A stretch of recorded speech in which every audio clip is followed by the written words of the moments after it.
Welcome to Real Love, Real Stories TV and podcast, a platform for sharing love stories and for finding hope. I am Kanu, I am the host, and you are listening to episode number 10. And this week's episode is brought to you by our very own store on Shopify. It's called Real Love, Real Stories. And in this store, you will find that conversation starter t-shirt that you have asked for. So as a single person, if you wear out and about one of these t-shirts, you'll be sure to start a conversation with another single person. So when you visit our store and you find what you like, go ahead and enter episode 10, that episode, and then 10, and you'll get your 10% discount. And now let me introduce you to our couple for this episode, Daniel and Kendra. Enjoy their love story. Okay, so welcome Daniel and Kendra to episode 10. Thank you. Thank you for having us. Yes, we're so happy to be here. To start off with, maybe you two can share what your love journey has been like. When did it start and how did it even start? I came out to Arizona working as an intern. And while I was out here in Arizona, I think my second time or so, she came into college. Right, so she came into college. The recruiter that recruited me for Intel came back to our college and recruited her. And so while I was out there for the summer, she ended up coming out that same summer, and we met here in Chandler, Arizona. Actually, we're in Gilbert now, but we were in Chandler, Arizona. So we met. Can't remember, was it at your apartment that I met you? Yeah. Mm-hmm. So went over to her apartment. She cooked, and it was some delicious chicken. He's saying that because it actually was not delicious. Yeah, it was a little undercooked, but that's okay. It was undercooked. She is way better than that now. So we met then, and there were no romantic shenanigans going on at the time. She actually said I was what did you say? You say you were anything. Yeah. No. You said You said I was stuck up.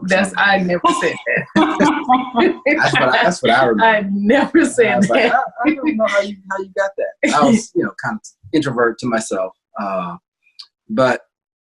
And that's how we met. So we met, and then the way do you have anything to add to that story? How did you guys get to where she was cooking for you some chicken? So did I miss something there? Like, how did you get to that? It was like some interns we got together like that summer just to hang out. Okay. And I was cooking for everybody, and he just happened to be one of the people that came over. Yeah. Okay. Yeah. Okay. So we all got a little bit of the undercooked chicken, but it was a fun time. We had a good time, and that's when I started to get to know her. Mm-hmm. Yeah. Okay. So then at what point, Daniel, did you think, well, I kind of like her, even though she's not a very good cook, but I want to ask her out. What point was that? Oh, wow. That was a long time ago. I don't remember exactly when. There was one email when she reminded me of an email that I sent to her. Mm-hmm. And so between the time I met her and that email, I guess I had started to really start feeling a connection. And the email, what did the email say? So this was back in 1993. Well, 94. It was in 1994 when I met Daniel. So that was 24 years ago. Mm-hmm. During that time, believe it or not, this is when the internet was just becoming a thing. It really wasn't a thing at that point. Microsoft Word was just becoming a thing at companies that they use. And so I didn't even know what an email was until I got to college. So in 93 is the first time I sent an email to anyone. And so that was just kind of like the way people communicated more is through email back then. So we were both interns, and we had been spending time together as in a group. Because, if for those of you that are watching that maybe or listening that if you've ever done an internship at a company before, had a summer job or whatever, all the people around the same age, they kind of tend to kind of group together and do a lot of fun things and outings together. We did trips together, like to the Grand Canyon, because all of us were here. None of us were native Arizonans, so we were just exploring. And so we spent a lot of time together in groups. And I'm honestly not really sure when we kind of started just doing things, just the two of us, but I think it was when we went out to lunch, because we used to go to Native New Yorker and get wings as a group, all of us as interns. Mm-hmm. And so for all the women watching, you know when a man is watching you. And so, so I feel like that was the first time I noticed that he noticed me. And then not long after that, he sent me an email where he said something like to the effect that I was thinking about you. And I don't even remember what else it said, because that was such a long time ago. That's the part that got you. Yeah. So that's how I knew that was the flirtatious part, right? It wasn't no flirt. That was the confirmation of what was in my brain, that you definitely were interested. And so, yeah. So then we went to lunch. He asked me to lunch that day. Yeah. Yep. I love it. So at that point, you didn't think he was stuck up anymore, right? No, and I never thought that. I don't know why he's saying that. What I thought was, when he came to my apartment, it was a really tall guy that we're friends with, and it was him. And so immediately I noticed the tall guy. I didn't really notice him. And my husband is taller. He is taller than me, but this guy was like over 6 feet tall. So I noticed him, but I didn't notice him. So that I don't remember saying you were stuck up, but maybe I did say that. Yeah. So I think we had a conversation later on where you were like, that was kind of running through your mind. Oh, okay. So, because you were so quiet. Right. Yeah. Maybe you said standoffish. Mm-hmm. I don't know what you would use. I don't either. I love it. So how long did you date then before you got to the proposal? We dated for 3.5 years. Yep. Yeah. So again, I was only 18 when I met Daniel. So think about, I mean, when I got married, I was 21. Mm-hmm. So maybe it was 2.5 years that we dated. So, well, it depends on when you say the date we start. So we started the summer of 93. Right? Summer of 94. Summer of 94. We got married. Fall. We got engaged. Yeah. And, a year before. A year before we got married. Yeah. Okay, we got married in 97. So 96 is when we got engaged. So we dated for like 2.5 years before we got engaged. Oh, okay. So Daniel, how did you propose? I was at her parents' house, and I asked her dad, if I'm remembering this correctly, I asked her dad if he was okay with me asking her to marry me, and he said yes. And then I asked her, right? Mm-hmm. Yeah. So then I got down on one knee and asked her to marry me, and she said maybe. No, I didn't. I did not. I said yes. Yes, I said yes. He did it he proposed to me in my parents' kitchen. There was no like fancy proposals back then where you do all this stuff that people do now and photograph it. So we don't have any pictures of it. Yeah, but I didn't have an iPhone. Yeah. You didn't have a cell phone back then, so I had a pager. You couldn't do much of that. I guess I could have paid. I guess I could have had you paid now. But I think that's sweet, though. I mean, if you propose in your parents' kitchen, I think that's really sweet. It was extremely sweet, yeah. And we were young. I mean, very, very young. And I mean, my parents, they said yes, but they were nervous about it. You know. Right. I hadn't finished college. When we sure got your engaged. Parents had some conversations about, are you really sure you want to do this? Yeah. They just wanted to make sure that I wouldn't get pregnant before I graduated from college. Right. They felt like that would end up, potentially causing me not to graduate from college. But they knew that Daniel was a good guy. So it was more of that kind of thing. And the fact that they also, well, I guess they didn't learn this until after we were engaged, but the plan was that he was going to stay in Baton Rouge where we were at in college. Mm-hmm. And then when I graduated, then we would get married. Well, that God had a different plan.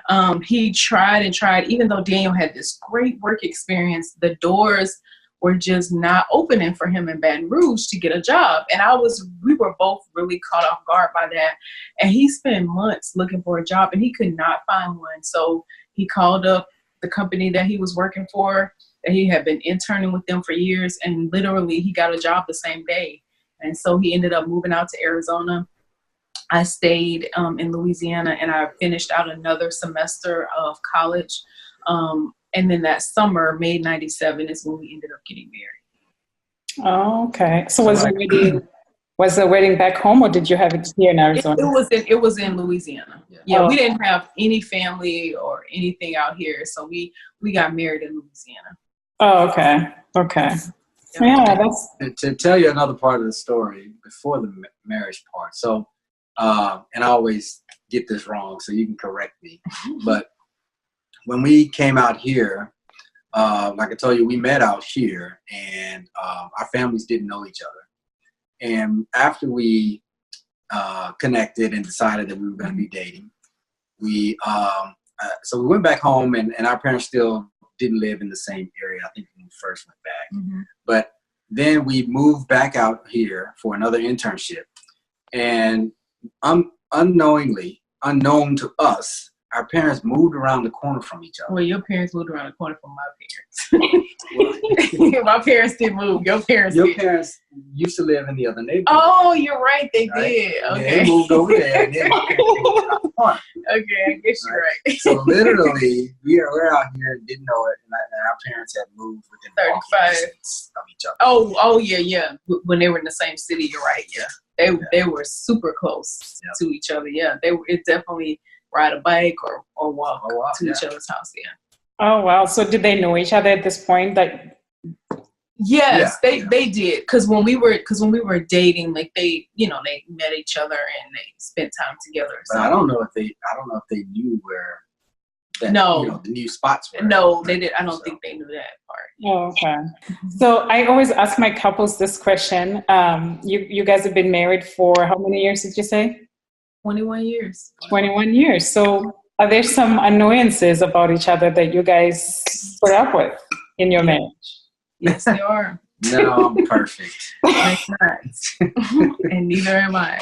You want to go first? You go first. No. I always tell mine first. And then the second one. Oh, okay. But you don't do it anymore. One of my annoyances with my husband is I always say this part is not an annoyance. He's a fearless kind of man. Mm-hmm. And because of his fearlessness, he doesn't think about the fact that people will break into your house.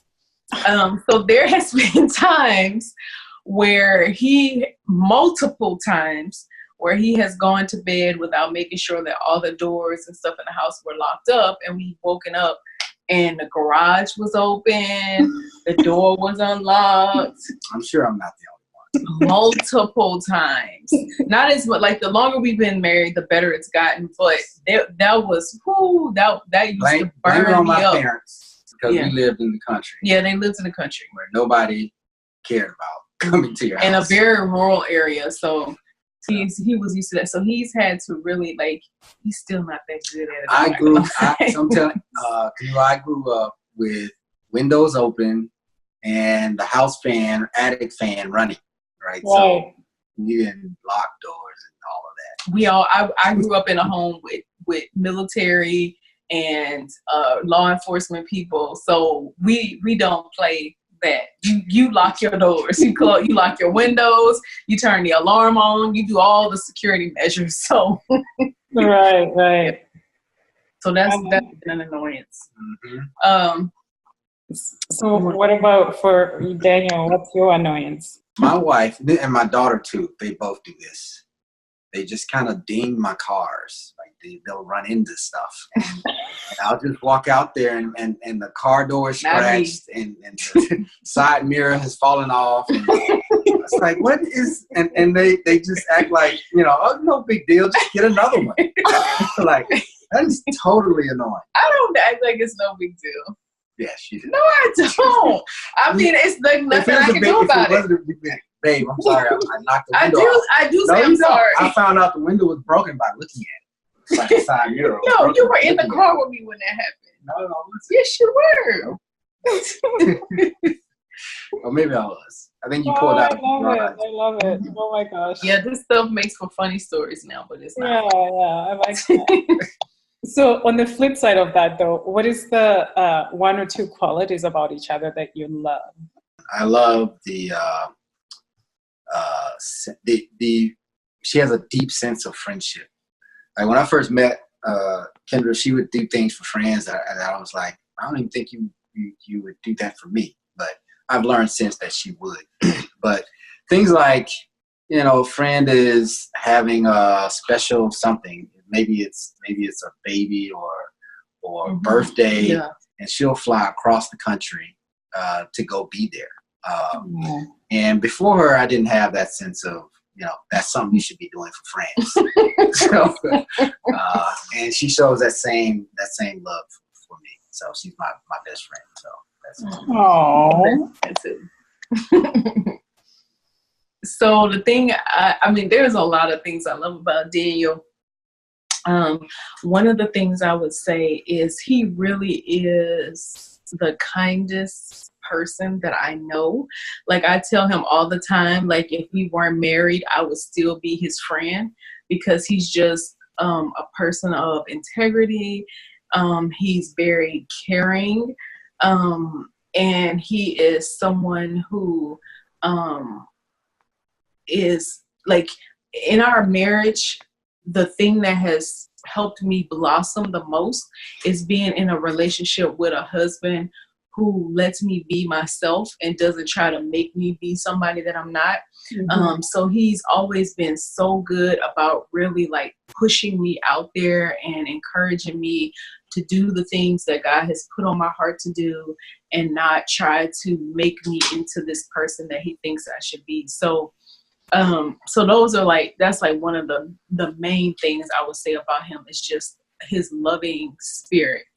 And it's like, it has truly, truly been a gift to me for not just the 21 years that we've been married, but the 25 years that I've known him. So thank you, babe. You're welcome. Oh, that's beautiful. Yeah, thanks for sharing that. Yeah. So I know that you two do marriage conferences, and I cannot remember the name, but maybe I normally ask about the advice for singles, but I think I want to ask the advice for couples.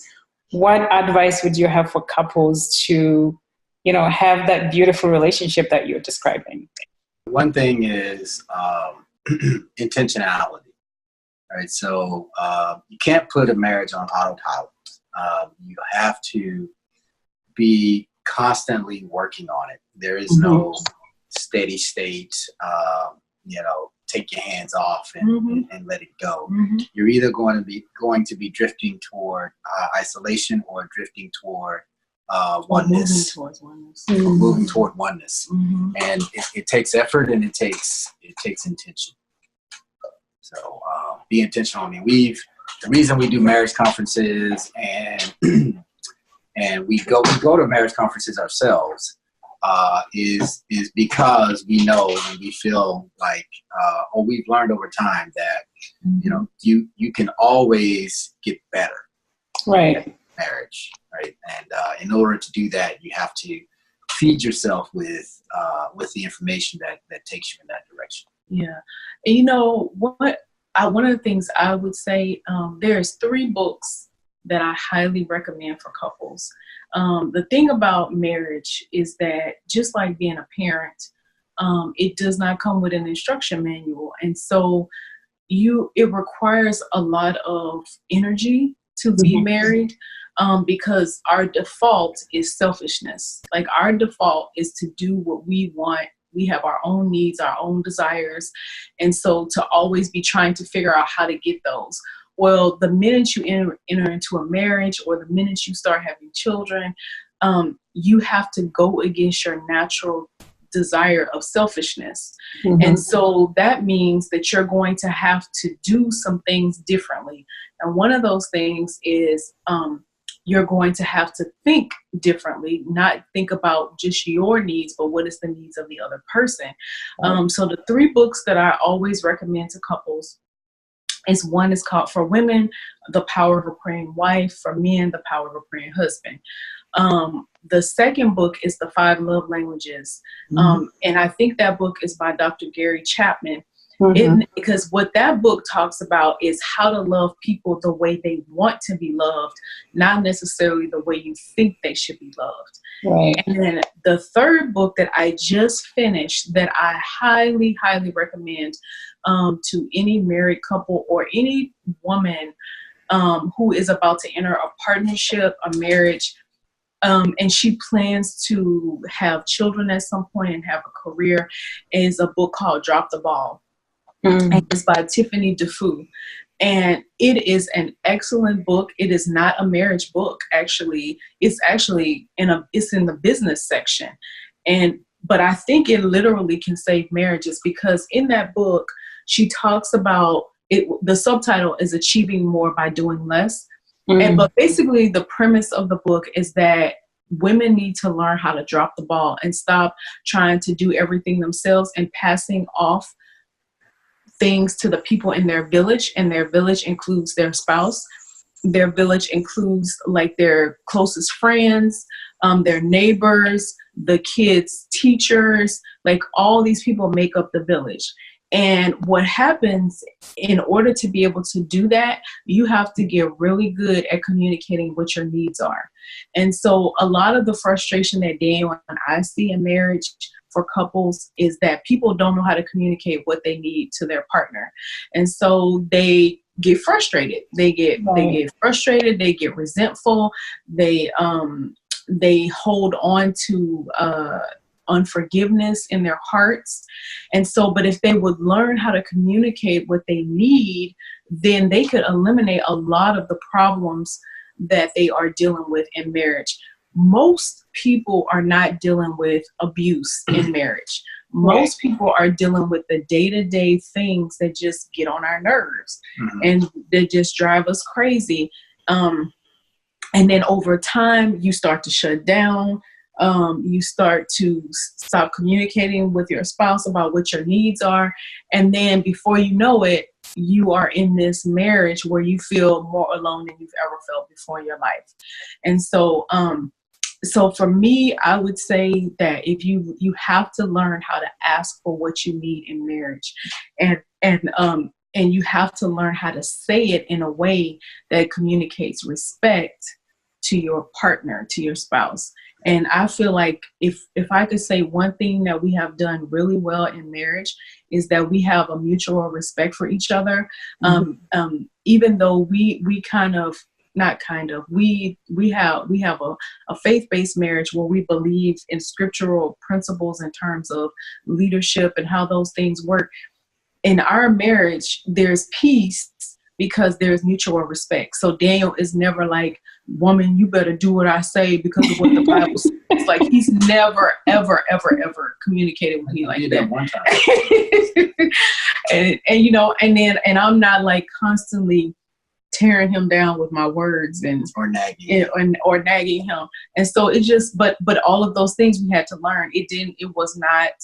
It was not something that just came. Do you think it came naturally? No, it was a lot of time. No, like I said, all of it took effort. It took study, effort, willingness. Yeah. And if I had anything, it would be this concept that I think we've done really well over our marriage, and I just kind of really learned how to articulate it, and that is the bid and the call, right? So we as husband and wife every day are making bids to each other, and what I mean by that, we are expressing ourselves and expecting that our spouse will respond. And what happens a lot of times is you don't get the response, and after a while, you stop putting out the bid because you don't want to continue to be let down. Right? And so just listening to your spouse and paying attention when they're reaching out, asking you to respond. And then the other thing, one of the things I told Kendra, one of our marriage conferences we went to was, from this point on, I will first seek to understand before I'm trying to make my point known. Right? Wow. So and I think that's very, very important in marriage. Is first seek to understand your spouse, and then that's when you have the peace and you have the the good communication, because you know what they need, and you can help with that. Yeah, that's so good. Yeah, I love that. I love it very much.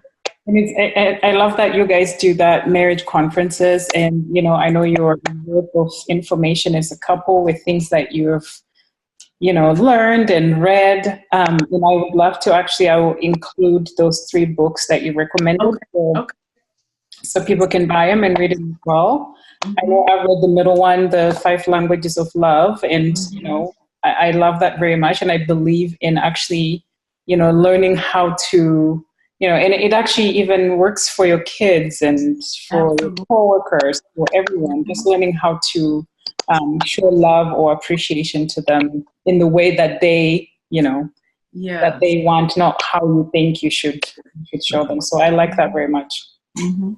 Yeah, you're right. You absolutely, though, that book, the principles in that book are not limited to marriage relationships. They're any relationship that you're in.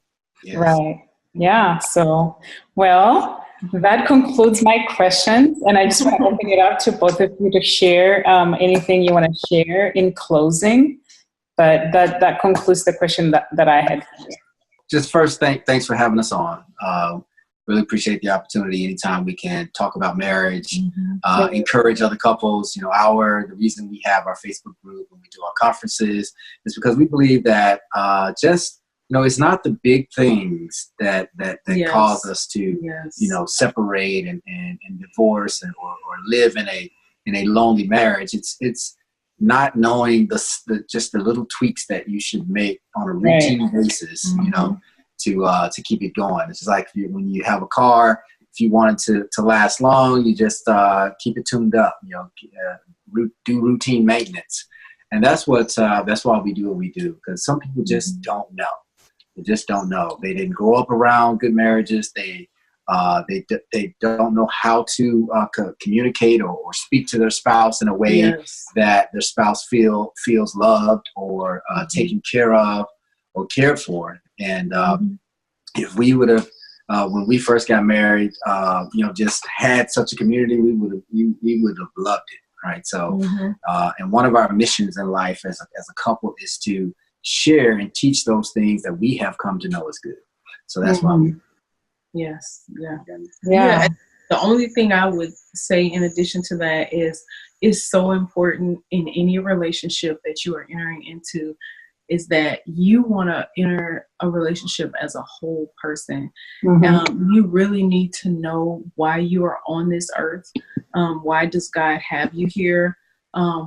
You want to find your identity in something greater than your relationships that you have with people, because people can come and go in your life. Like, people aren't necessarily going to be constant, but God is always constant. Right. And he is the one who created you.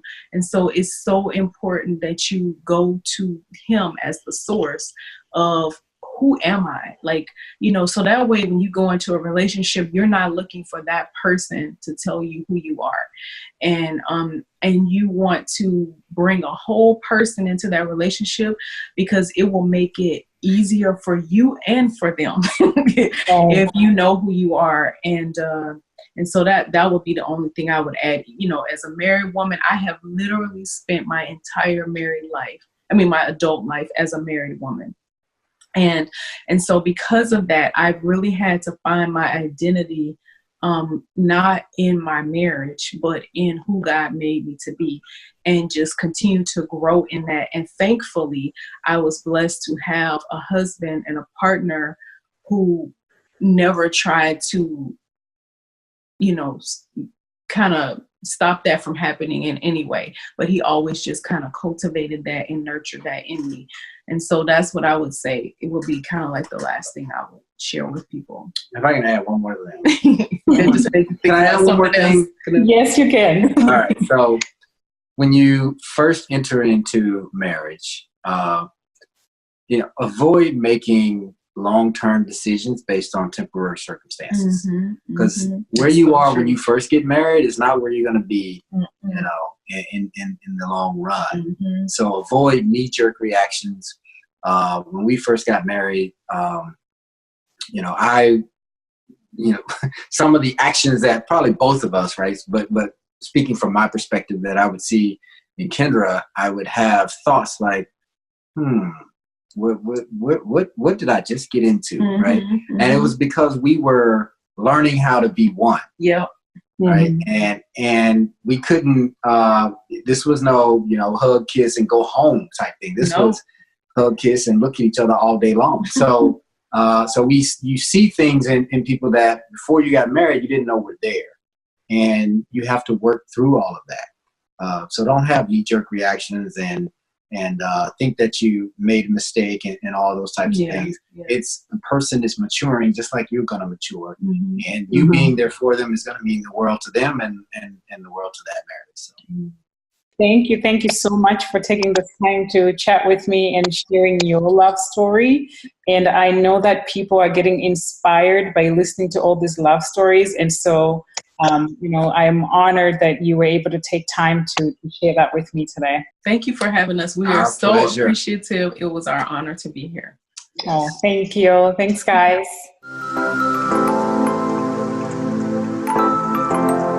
Thanks for tuning in to this week's episode. I really hope you enjoyed it. Do you have a love story? Or do you know somebody with a love story? If so, shoot me an email, kanukayi@gmail.com. Please go to my YouTube channel, Real Love, Real Stories Podcast, and subscribe. And also follow me on Instagram and Facebook, Real Love, Real Stories. Till next time.